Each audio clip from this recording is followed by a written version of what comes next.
देखो गोटिया दुला साहय आम पुजरी ग्रामर लटुली माझी को निया हॉस्पिटल रे और रास्ताटी आज पर्यंत भी है ना।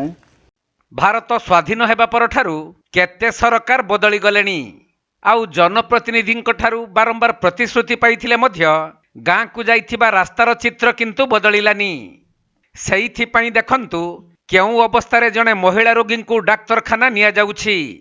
ये दृश्यटी हेउछि कलाहांडी जिल्लार बणपहाड़ घेरा दुर्गम अंचल मरामपुर लुबेनगढ़ पंचायत पैंझरी ग्रामर दृश्य। एही ग्रामर लिटिली माझी नामनी जने महिलांकर अचानक देह असुस्थ हेबारु तांकु दोली साहाय्य 7 किलोमीटर रास्ता बोही नहीं मेडिकल रे पहुंचाइछंती परिवार लोके।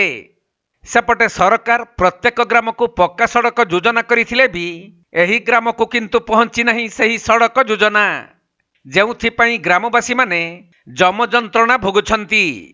तेणु एथिप्रति स्थानीय प्रशासन दृष्टि देबा अति आवश्यक होई पड़िछि। आउ समस्त देखंतु आउ आज पर्यंत रास्ता हेनी एही गाँ रे पुजरी ग्राम रे।